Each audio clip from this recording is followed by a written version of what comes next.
Donc je vous présente maintenant la dernière équipe qui avait commencé à parler. Allez-y. Autant pour moi. Donc aujourd'hui, nous allons donc vous présenter le sujet 11, donc sur les nombres de chemins sur un cube. Donc je m'appelle Sacha. Je m'appelle Valérie. Je m'appelle Alexandra. Et je m'appelle Raphaël.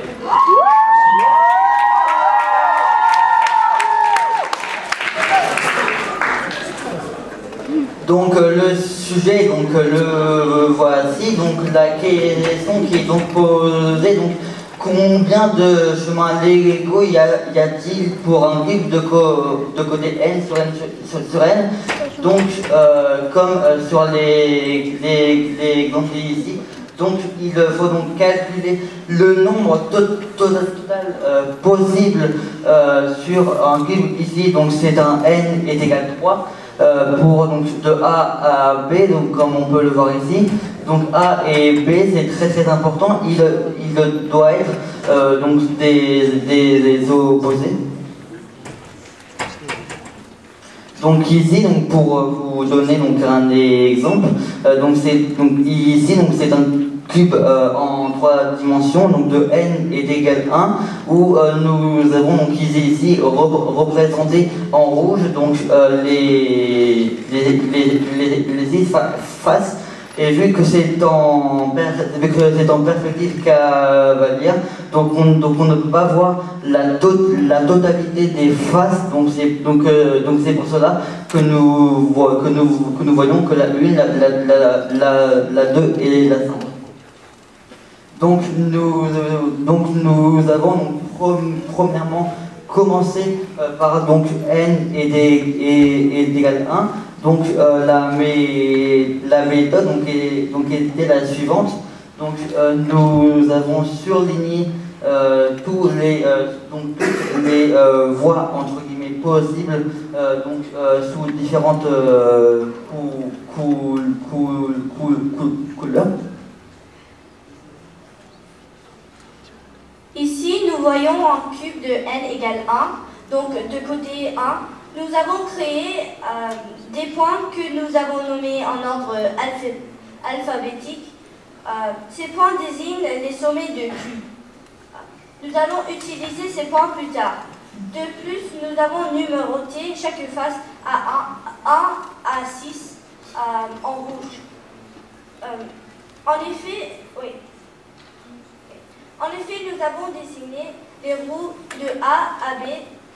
Nous avons classé les routes en les colorant pour identifier celle-ci sur la face de devant et la face de derrière.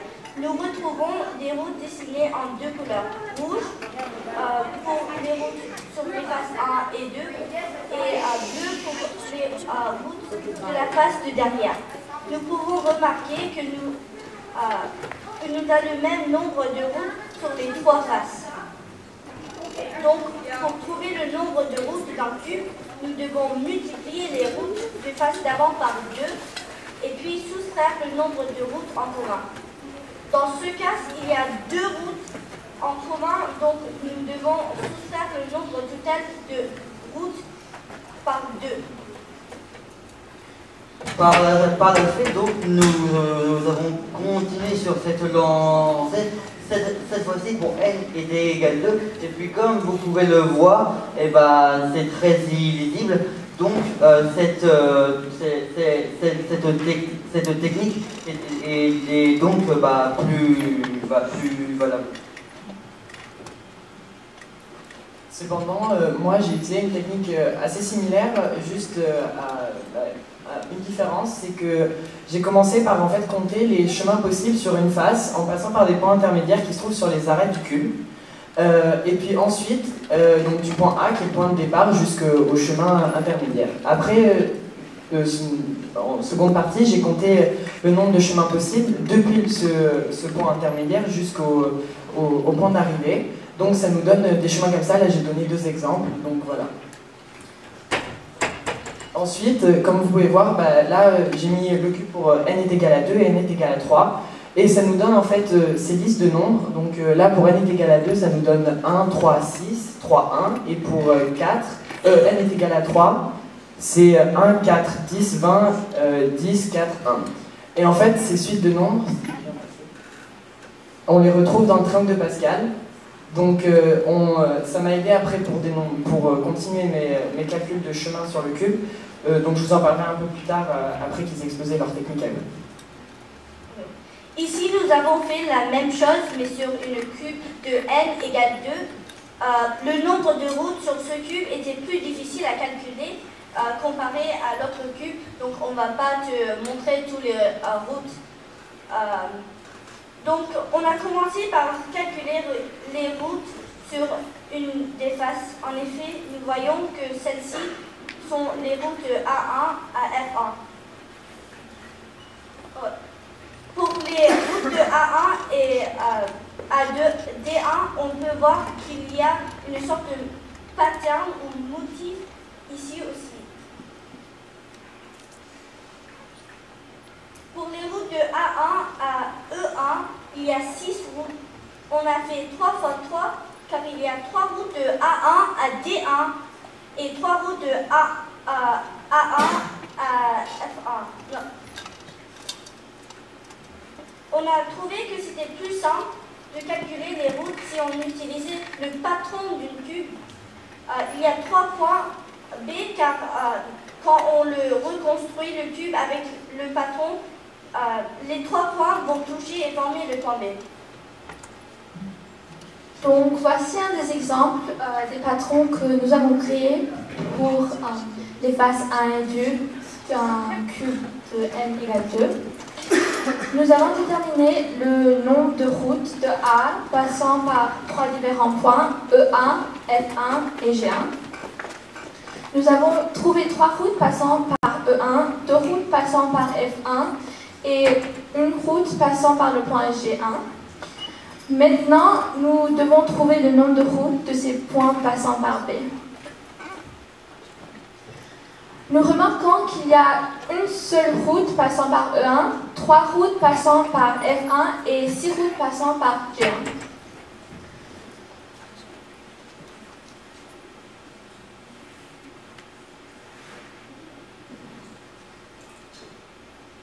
Pour calculer le nombre de routes de A à B passant par un de ces points, nous devons multiplier le nombre de routes de A passant par ce point avec le nombre de routes de ce même point au point B.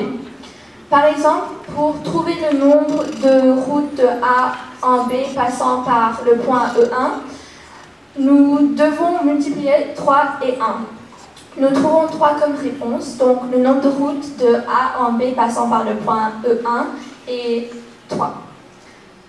Le nombre total de routes est égal à l'addition de toutes les routes passant par ces 3 points. Il y a donc 15 routes en total. Un autre exemple est le nombre de routes pour les faces 1 à 5. Nous avons compté 5 routes. Avant, nous avons pensé qu'il y avait 6 routes, mais il y a une route en commun avec les faces 1 et 2. À la fin de notre raisonnement, nous avons trouvé 54 chemins totaux pour un cube n égale 2. Alors moi, avec ma technique, j'ai trouvé exactement le même résultat, mais ça varie un tout petit peu. C'est juste que avec ma technique, il faut faire attention à certaines choses.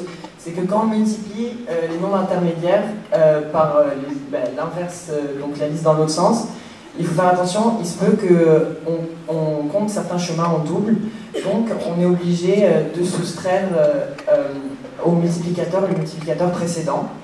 Donc ça nous donne, bon, les calculs que vous voyez là, en fait, pour compter le nombre de chemins totaux, on peut séparer ça en 3 parties. Donc d'abord, pour faire les 3 premières faces, celles qui sont face à nous là sur le cube qu'on voit. Ensuite, on multiplie par 2 pour avoir... les 3 faces, enfin les 6 faces, excusez-moi, et moins 2 pour les chemins communs. Et on rajoute à cela, en fait, des chemins qu'au départ j'avais oubliés, ceux qui passent par exemple sur la face gauche du cube, et puis qui remontent ensuite sur la face supérieure du cube. Il y a aussi ceux qui passent par la face en dessous du cube et qui vont sur la face de droite. Donc c'est pour ça qu'on voit un plus 8 en bas, et ce qui me donne aussi 54 chemins possibles. Donc on procède pareil j'ai procédé pareil pour le cube n est égal à 4, et bon, je ne vais pas vous détailler ça parce que c'est un peu long, mais ça nous donne 384 chemins possibles. Et pareil pour n est égal à 4, alors on ne voit pas bien, mais j'ai montré un peu plus clairement quand on inverse la suite pour les multiplications, et ça nous donne 2550 chemins possibles. Pour ce qui est de la généralisation, je n'ai pas trouvé une formule explicite qui me permet de juste rentrer le n du cube et trouver le nombre de chemins possibles. Cependant, en fait, il y a pas mal d'observations qui nous aident à aller beaucoup plus vite dans la manière de compter. Comme vous avez pu voir, les 3 fois, pour n est égal à 2, n est égal à 3, n est égal à 4, j'ai utilisé 3 fois les mêmes étapes dans mes calculs pour trouver le nombre de chemins possibles. Et ça m'est possible grâce au triangle de Pascal qui me donne les suites de nombres que vous voyez sur les points intermédiaires. Là, je vais vous montrer un peu rapidement. Le 1, 3, 6, c'est pour n est égal à 2, pour 1, 4, 10, 20, c'est pour n est égal à 4, et ainsi de suite. Si on continue notre représentation du triangle de Pascal, on peut aller jusqu'à un nombre infini de n. Et à ce moment-là, on peut, avec les calculs que j'ai faits, donc c'est de plus en plus long, mais on peut calculer le nombre de chemins totaux qu'il y a sur le cube. Merci beaucoup pour votre écoute.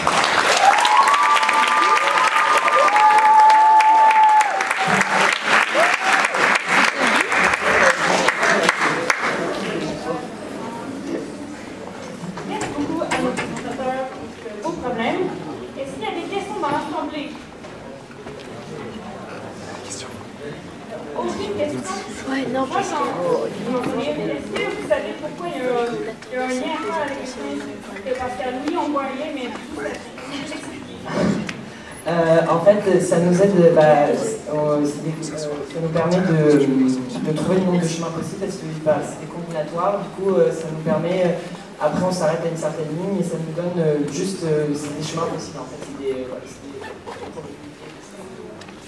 voilà.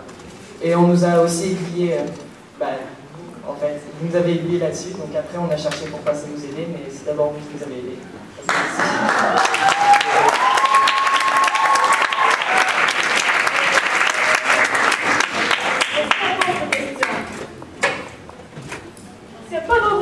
C'est maintenant l'heure de prendre une pause. On va prendre ici à... Ah, pardon, question, oui.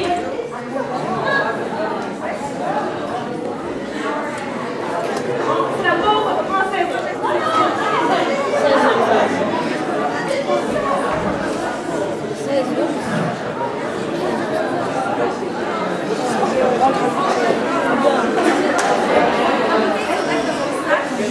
Oui.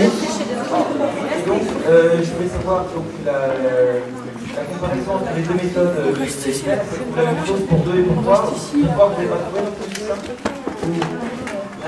ça le groupe de Los Angeles s'est pas rendu jusqu'à 3. Mais moi, en fait, eux avaient trouvé 54 dès le départ. Moi, il se trouve qu'au début, avec ma technique, j'ai mis plusieurs essais avant de trouver 54. Voilà, donc non, ils n'avaient pas trouvé 3, c'est moi qui ai trouvé 3 et 4 ensuite. D'accord. Sans souci.